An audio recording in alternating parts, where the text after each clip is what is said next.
Assalamualaikum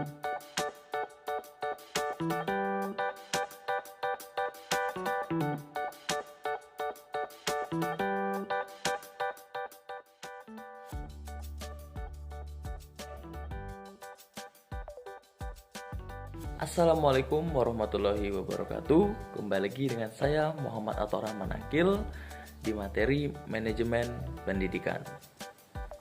Kali ini kita akan masuk ke bab yang kelima, yaitu konsep manajemen pendidikan pada tingkat sekolah menengah.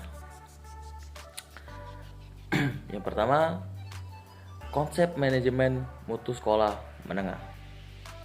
Apa sih mutu? Kita sering mendengar kata mutu, tapi ya mungkin kita sulit untuk mendefinisikan apa itu mutu.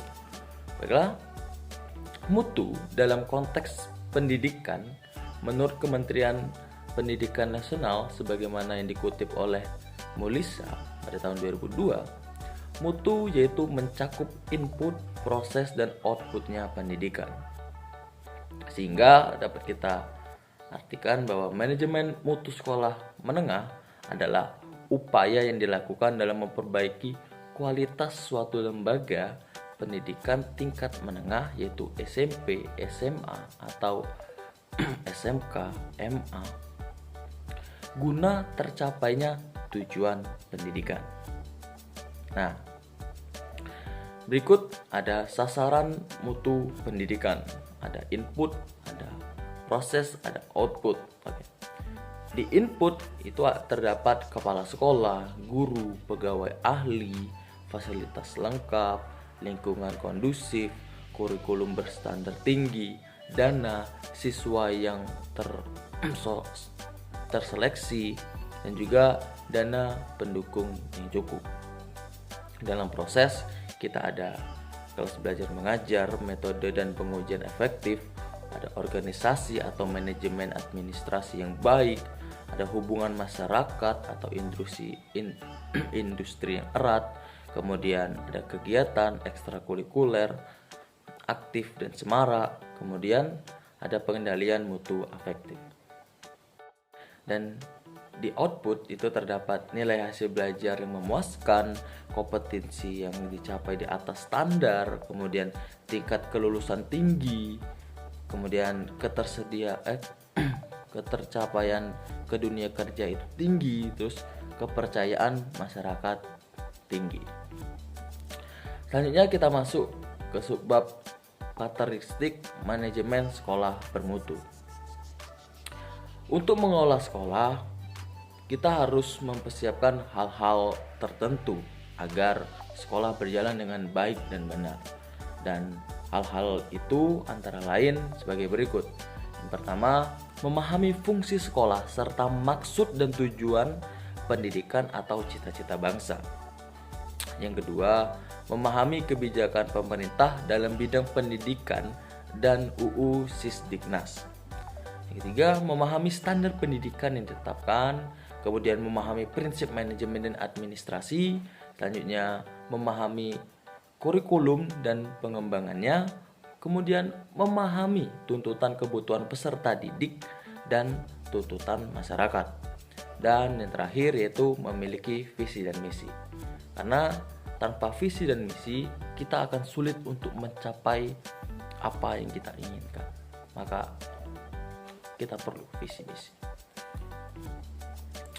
Kemudian ada sasaran hasil mutu pendidikan.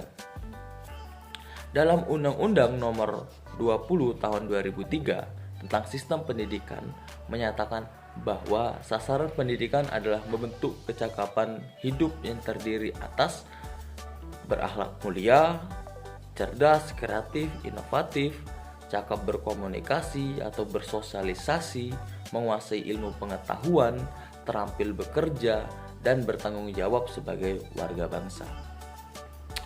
Selanjutnya kita masuk ke dimensi mutu sekolah. Menurut Martinez, mutu sekolah terdiri atas ada 6 hal, yaitu melaksanakan kegiatan sesuai fungsi, yaitu tepat sebagai lembaga pendidikan, kemudian memiliki keunggulan, terpercaya sebagai sekolah yang baik, kondisi nyaman, menyenangkan, penampilan fisik maupun kegiatan menarik dan mengesankan atau menjadi yang favorit. Kemudian fokus manajemen sekolah menengah. Pengelolaan sekolah menengah terfokus pada beberapa hal, yaitu yang pertama, pembaharuan SMA yang berkelanjutan dalam rangka meningkatkan mutu sekolah atau mutu pendidikan. Kemudian, implementasi sistem manajemen abad 21 dengan mempertimbangkan peran SMA dalam membangun MBS di SMA. Kemudian, implementasi sistem manajemen SMA dalam kerangka konsep balance scorecard dengan melakukan sinkronisasi terhadap MBS. Kemudian implementasi sistem manajemen SMA dalam kerangka good governance, dan yang terakhir implementasi sistem manajemen SMA yang adiktif dan perkembangan ICT. Ada 8 standar pendidikan sebagai acuan atau arah pengelolaan sekolah. Itu apa saja? Berikut akan saya sebutkan. Yang pertama ada standar isi, ada standar proses, ada standar kompetensi lulusan, dan selanjutnya ada standar pendidik dan tenaga kependidikan, kemudian standar sarana dan prasarana, kemudian ada standar pengelolaan, ada standar pembiayaan, dan yang terakhir ada standar penilaian pendidikan.